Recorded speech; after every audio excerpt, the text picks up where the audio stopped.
When you grow up in the fruit business and you see firsthand how tough it is, you might leave for college and never look back at your town of 1,100 people in north central Washington.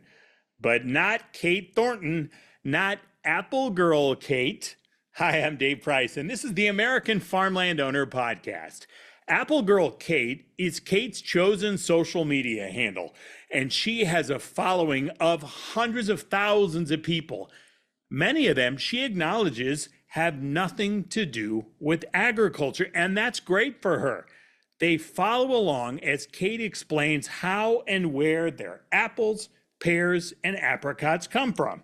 And Kate is an open book. She shares both the uplifting and the challenging. Our conversation this week with her covers both.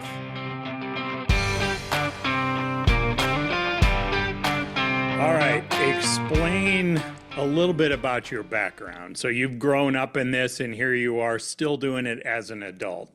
Like what was your upbringing like? Well, I'm a fourth generation apple and pear grower. So I'm up in north central Washington, a little town called Tenasket. And my family's been growing fruit, specifically apples, for 100 years this year. Moved to the valley. Oh, nice. Congrats. 1925. Thank you. Yep. And then it wasn't until my dad started farming that he introduced pears. But I was literally born in this house and in '02 and have just grown up on the orchard and started sharing like with an online audience at about 17 years old, showing people who and where food comes from. I'm curious growing up because I get mixed stories when I ask something like this from people.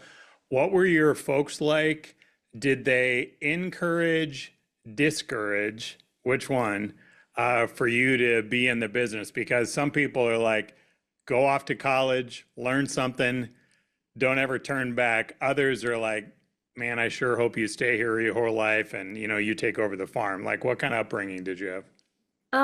Fortunately, so my parents were both graduated from college and were both like academics first. That was always kind of the vibe. Both of my older siblings, I'm one of four kids. Okay. So both my older siblings were valedictorians and went on to, do honors in college. No And pressure for you, right? yeah, I had a little more balanced lifestyle, I would say. Okay. I still did good in the grades department, but I did a lot of extracurriculars. Okay, fair enough. Um, but it was always like, first of all, my dad wasn't going to get into farming initially Hmm. because my grandfather, while he remained like he kept the ties of the family farm, he actually became a doctor on the GI Bill after serving in World War II. And so both my dad's sisters, they went into the medical field and are doing incredible in those regards. And so my dad was he was 17 when he went to college.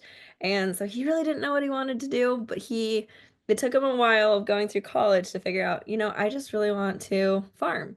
And my grandpa had higher aspirations for him. So he called my dad his horticultural engineer. Nice. And then it goes down to when dad and mom had all of us, it was dad always talked about passion. And it's something that my great grandfather always talked about, do what you love because you're going to spend a long time doing it. Hmm. So dad always told us, I built this operation. It's my passion. It's what I want to do, but I don't expect any of you guys to take over. So my oldest brother's a civil engineer. My older sister's a history and English teacher. And then my younger brother's playing baseball at Gonzaga University right now. So pursuing the MLB dream. And then there's me, who I did fall in love with farming around 15 years old as my dad started involving me more. And I loved learning new things. I loved that there was something different to do every single day. And but I'm not naive to the hardships of agriculture. That is for sure. I think since I started really getting into our farm, we've seen the most difficult times on our farm. So but I still love it and I still want to take over one day. Can you talk a little bit about the apples and the pears? What are you growing? Yeah, so we're sitting at about 440 operational acres, and about 60% is pears, 40% apples. So we do grow a majority of pears. That's kind of what my dad started out in river bottom land and didn't grow very good apples, Mm, but decided to do pears where there's heavier soil and found a lot of success with that. And actually, that was the first time he really made money off of fruit. And then we have pears more or apples more on this side where there's more slopes and things. But out of that operation, we're like 13% organic and then the rest conventional. okay. What varieties of each? Okay, good question. So we try to diversify as much as possible. So Hmm. apples, we've got quite a bit of sugar bees, Cosmic Crisp, Fuji, Honey Crisp. We have a little bit of Golden Delicious. Um, some Red Delicious. We're probably going to graft those in the coming years. Some Granny Smith, Pink Lady. I think that's it. Wow, very diverse. And then on pears, we have a new variety called Happy, which is really exciting. We're looking forward to that variety.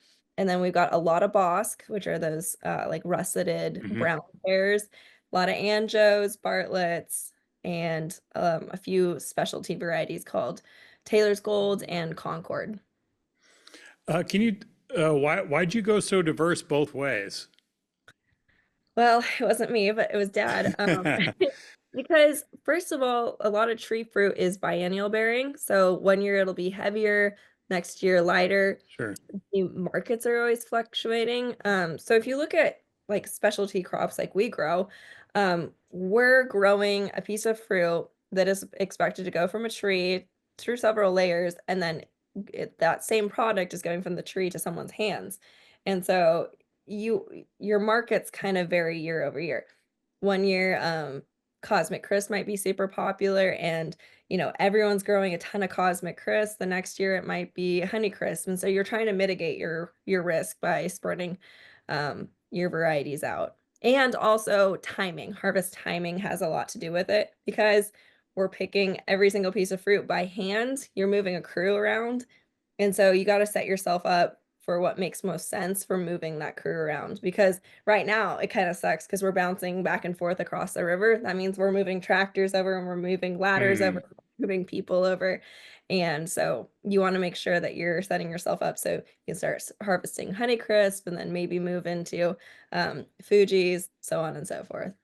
So you mentioned that you really started to get into this maybe when you're around 15 or so, but more post-college as an adult, like you are knee deep into maybe some of the more challenging times recently, right? Like, I don't know Yeah. what it's been like individually for you, but just the overall ag industry these last 2, 3 years. Obviously, we have success stories in different smaller industries and different pockets and such, but kind of big picture, it's been hard, right? And we have all kinds of unknowns, and we're trying to figure out what's going on with all the tariffs and all that kind of stuff. And is it going to be good? Is it going to be bad? Is it going to depend? All that kind of stuff. But especially like for apples, the first sort of round of tariffs, you go back 6, 7 years ago, whatever 2018 is. I mean, that kind of softened the demand for exports in both India and China. So like this is all of this stuff is like happening right as you're coming of age and deciding, do I want to do this? Do I not want to do this? And I'm curious, like why, maybe just why, but I mean, you talked about growing up and all that stuff, but like this is the harder part of this. So this is really going to test if you love this, right? Absolutely. Yeah, it's I think the last time we actually really made money was 2012. And So that's like crazy to say out loud, right? Like, and we'll get into your influencer side, but isn't that the part that like blows people's mind? Like for me, like I told you before we started recording, I've been doing this about 2 years, sort of a little bit paid attention to ag, but this has been a fascinating experience to get people on here who've been part of this their whole lives. So I'm included in the group that would about fall down when I hear somebody say, we haven't really made money since 2012, but yet here we are working 7 days a week, 12 months a year, and we're still going after it. Yeah, no, great questions, Dave, because thinking about it, like, I'm, like, tearing up right now because it, like, you feel like crying most of the time. You really do, and I appreciate you asking me questions about, like, my actual industry instead of always the influencer thing, because I know that's my claim to fame, but I've also sat in so many growers meetings, or my dad really just involved me since I was 15, and, like, truth be told, my mom took off when I was 15 because of a lot of the stress of this industry, and she, had, like, a mental breakdown and stuff, and so we Mm, were left in this position where you're going into COVID, you couldn't get ag lenders to come and look at your operation, which hmm if you're looking at the bottom line constantly, farming does not make sense, but you got to look into the future, even 20 years into the future. What is your succession plan? What new varieties are you planting? How are you spending your money currently? Are you being frivolous, or are you just spending what you need to get by? And even when you say that, like this year alone, we put over $4 million into a crop. And, the markets aren't always, returning what we need it to. Yeah. And a lot so it's September right now. It's new National Suicide, Prevention Month, and suicide is high in agriculture, and it's hmm because I sat there and I've watched my dad, have to make a decision on a $7.5 million loan at, 12.5% interest, um, in 2 Which is days. bonkers. Yeah. And that was, like, a short-term thing, and we eventually got refinanced, but that was, like, the type of the amount of risk you have to put on, or, like, put yourself on the line, hmm uh, to just be able to have a shot at farming the next year, unreal. And I think that's, like, where there's this misconception about agriculture is like, "Oh, yeah, you might" a lot of people perceive farmers, "Oh, they're driving a nice pickup or Yeah. whatever." Well, because we live in our pickup. But other than that, our personal finances are, like, almost non-existent because it's going back into the farm, it's going back into the operation, and a lot of times you're not even able to pay yourself, especially in this industry where labor's our number one cost. So it's not like you can, reduce your costs really on labor because they have their own families to feed and stuff, and you're every 2 weeks, you're expected to turn around a payroll. We're not a huge operation. We're big for our, like, immediate area, but there's way bigger operations, and just our farm, we just had to do a $300,000 payroll just in the last 2 weeks, and dad didn't even know if he could pay that because you're leveraging your we're still not paid from the '24 crop, and we're Yeah. going into the '25 crop, and that is, like, the big takeaway of where people going into finance or bankers that we deal with, if they're not from agriculture, it just doesn't make sense, and that's why more and more financial institutions are moving away from agriculture because it's too high risk, and they don't understand it. So, I think that's, like, we have a big disconnect there on the consumer side and on the financing side. I'm totally not trying to make fun of you, but the one thing you said is almost kind of funny, even though we're talking about something super, super serious. When you're Yeah. talking about from the lender side and they want to know if you've been frivolous with your money, you want to, I don't know how that has to be an impossible moment, like for your dad, especially to, if somebody actually asked that question, he's got to want to lose it on that person for asking frivolous, like really? Well, I mean, you're having your huge bills to pay, hmm even, in our chemicals and stuff where our materials are over $1 million a year, right? And hmm so you're allocating all these different this money, and you have to prove that you're using it correctly. And now we're thankful. I don't want to, like, put anything bad out there because our lenders and stuff, both our short-term and our long-term lenders are great to work with and stuff, and we really appreciate them. But it is stressful to look around and say, okay, this is how we're spending our money here when you're hmm constantly in reaction mode because things pop up. You're trying to put out fires constantly, and you need capital to do that a lot of times. Fixing a machine, a piece of equipment because you need to use it the next day. Yeah. Um, and having to make those daily decisions can just wear on a person. And I see my dad, he's 62 years old. He comes in and he's tired. He's up. I see him. He's 5 o'clock. He's up. He's on his phone making orders, making sure everyone's doing everything, and they have a job to do for the day. And then at the end of the day, writing spray records, making sure his tractor drivers are lined out, and it's a lot. He's a lot to take on. And make sure that you have enough money and you're growing a beautiful crop enough to just even have a shot at farming the next year. When you went to, what were you thinking when you went to college? What was I thinking? Yeah, like, I mean, were you thinking, all right, I'm gonna get this done and I'm coming back home? Were you thinking, let's see how this goes? Like, did you know right away? Because that's the time when tons of people don't know what they're doing and they figure it out at college. You're in such a unique situation where you know what could wait for you if you come back home. I had a couple things that I was thinking when I was going to college. I knew I wanted that piece of paper. I wanted that degree Hmm. because being a bubbly blonde chick, sometimes people like perceive you at a lower, I don't know, degree of intellect. And so, because land Plenty that of blonde jokes out there, no doubt. which sometimes I live up to them. Let's be real here. And then I knew I wanted to go into agriculture. I always tell people, even my peers, they'd be like, how are you so successful already? Or like how do you know exactly what you want to Hmm. do? And I'm like, I'm fortunate because I was born into what I'm passionate about. Um, but I didn't know what exactly my role would be in that passion. And so I decided, okay, I love working with people. I get energy from people. I'm good at people. I love talking about what we do. I'm good at communications, right? I'm not going to go into the ag school because I already have connections there. Hmm. I can get an ag degree by being in the ag industry. And maybe I'll go back to school for all that stuff later. But I wanted to like go into an area where people didn't know what I was doing, but I can learn more on the business side. So I went to business school and I thought I wanted to do marketing. I thought I might end up at a marketing desk, helping sell our fruit, talking to retailers and stuff, because I knew that that was something that was super important, that these retailers ultimately hold our future in their hands by, they always have to make their profit margins, but man, they can be mean to us. They really can. And a lot of them, I've met a lot of them and they have a lot of good in their heart, but ultimately they have to report to someone.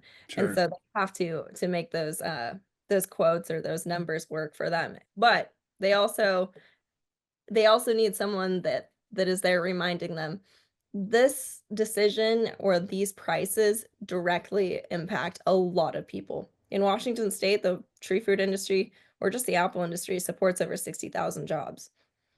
And the main focus of retailers, I think a lot of times there are all these consumer commitments and things of sustainability, regenerative, blah, blah, blah. Dad and I have had the conversation. He goes, what's sustainable to me is staying in business because I'm providing jobs for all these people in my community. And in all these rural communities, they depend on agriculture, they depend on forestry, they depend on all these um, rural based industries. And so it's a tough thing, but that's kind of what I was thinking about going into college. And I figured I'd make connections and I'd kind of work my way from there. But the social media, and I'll finish in just a sec, the social media thing kind of just took off and it allowed me when I finished college, dad goes, I can't really afford another paycheck on the farm. And I said, all right, I'm just going to dive into the social media thing because I know I need to learn the management side of our business if I'm going to take over one day. And I need to be here to do that. Um, and so it kind of worked out and I kind of made my own job. Well, I mean, but it kind of makes sense with the way you lay this out. You had the ag background, you pick up the business, you pick up the marketing, Hmm. and here you are, right? Like all three of those sort of Come, specialties have converged to make you the person you are professionally and personally right now. yes. And it allows me to ultimately, I'm not working for anyone. So I can say what I want to say. Hmm. And not feel like, oh, did I say the wrong thing? Because that's such a huge thing in marketing. Am I saying the right thing? Whatever. Sure. And to guy, I'm more of a direct person. I want to say what is immediately top of mind and be real with people and become my own platform that people do trust and they do really retain what I'm saying. And it's been fun to kind of learn more about that. What has your dad thought about um, this side of it? I saw one of your videos. I don't think it was from too long ago. Your dad won an award, Mhm. and he spotted you from across the room because I'm assuming you're recording on your phone probably. from way across, and he gave you like a sweet smile, but he didn't look like, yeah, and he gave you the wave, but he didn't really come across in that moment as a guy who's like craving to be on camera. You know what I mean? So I'm curious what he thinks about you willing to sort of share this life to open up people's eyes on, look, here's what the Apple business is like. Like that has to be foreign to him, right? Yeah, at least been doing it for like 6 years at this point, so he is a little bit more used to it. But Okay. that was because I totally surprised him. That was last Thursday. And yeah, he won the award. I got a call from one of our sales desk guys, and he was like, "Your dad won. Like, Mm, no one knows. You're sworn to secrecy." And dad didn't know I was coming because I was doing a presentation at WSU. So I okay. had called it over to Wenatchee, and yeah, hung out in the back of the room, and then he stood up and he saw me, and that was his reaction. He told me, he's like, I felt like crying in that moment because I didn't Mm, be there to, he's like super proud of this award, but he didn't know if anyone would be there to celebrate with him. hmm. So that was special. But on the video side, yes, farmers don't like to be on camera. I always joke with people that farmers have like the funniest personalities. They're such a great time. But Nobody gets to see it. as soon as that camera comes out, Yep. um, they freeze up. And it's taken a lot of time to, and I'll have to catch my dad when he's like in a good mood on a good Hmm. day. A lot of times he's like, no, I don't Sure. want to talk about it. And it has gotten tough in the last couple of years. You'll notice like he hasn't been on my videos as much in the last couple of years. Yes, in the last couple of weeks he has. Um, but it's because it's been stressful and he doesn't feel like always being on camera and Sure. stuff. And I've worked with a lot of other growers of I think helping them realize that like people really do care about what they're saying and what they do.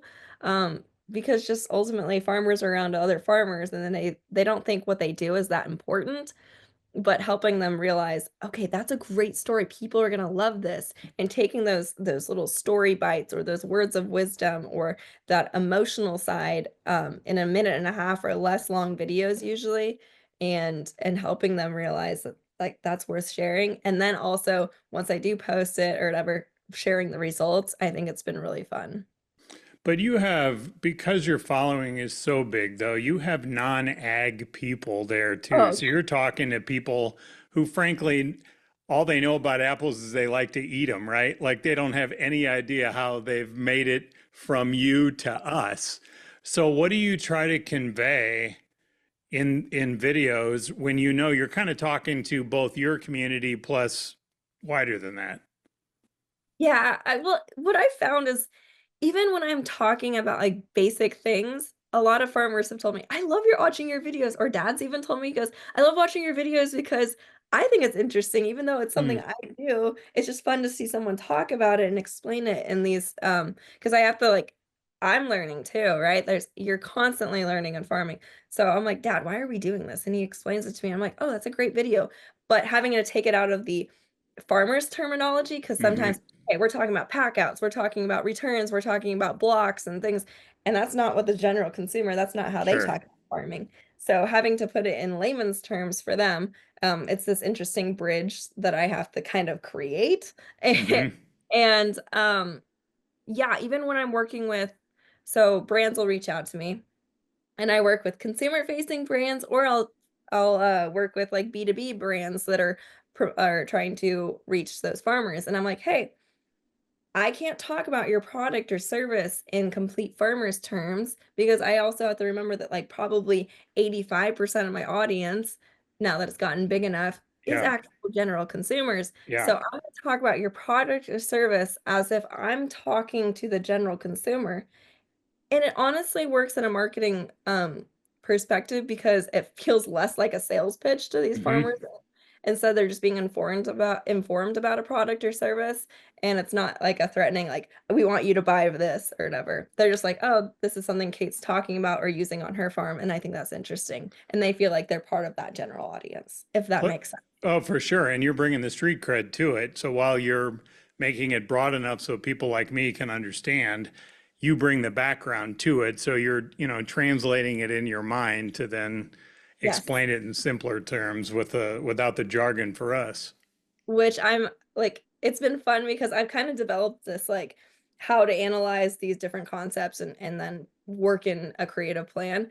And as I'm training other farmers that might be interested in social media, it's like I put them through boot camp. I'm like, hey, you got to talk faster here, or Hmm. "Oh, you can't use that term, you use this instead. Or when you're like typing out something, there's a strategy there. Okay, use these terms that are more broad that helps with the algorithm and it'll get pushed out to more people instead of we are so good at putting ourselves in an echo chamber. We're Yeah. so good at putting ourselves in a position where we're just preaching to the choir.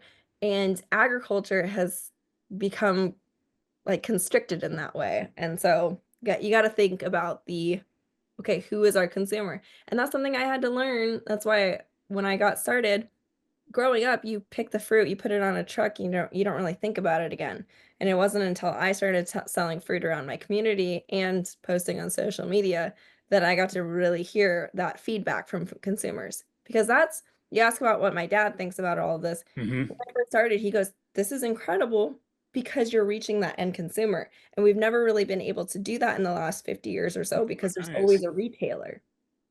And you're depending on that retailer Hmm. or a certain commission or whoever you're paying to relay that information.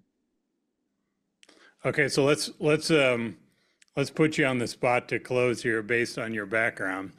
Yeah, you've got the ag, but because your business background, because your marketing background, that means you're probably good at putting plans together. So what are you thinking for your own plan? Are Mm. you down the road? Because you're part of this emerging industry that's just blowing up, the influencer side of this, and you're threading a needle that's tough to do because you have to have the knowledge background, which you have after growing up on the farm, but also the way you've explained it and laid it out, that you have to know how to communicate with people. So where's this going? It beats the heck out of me because honestly, every week's a little bit different. My Okay. email inbox is always interesting, but I always tell people I just want to make the biggest impact where I can, wherever I land. And so right now I'm looking at, okay, export markets. What does that look like? Because Hmm. right now we're facing this crisis where we need 20,000 acres of apples to be ripped out, or find a new market for them Yeah. because we're oversaturated in the domestic market. So, all right, let's find new markets and stuff. And I'm like, how can I be of aid to that? And how can I help in efforts to get better pieces of fruit into school systems so we're not conditioning our future consumers into hating apples, things like that.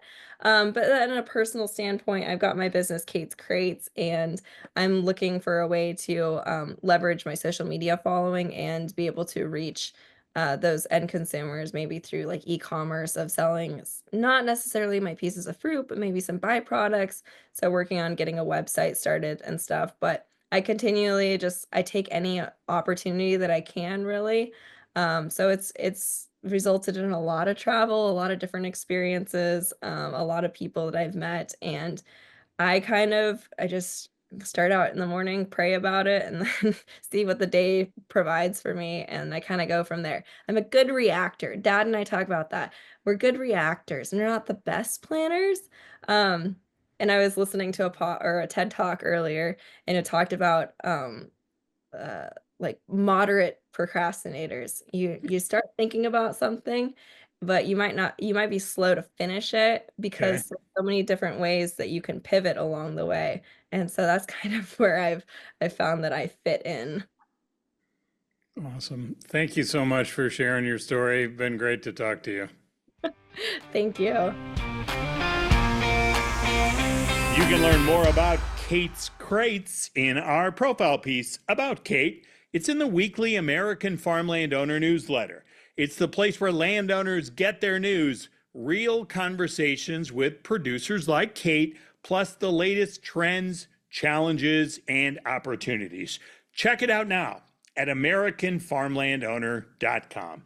And please like, share, and subscribe to this podcast so we can keep growing our conversation every week.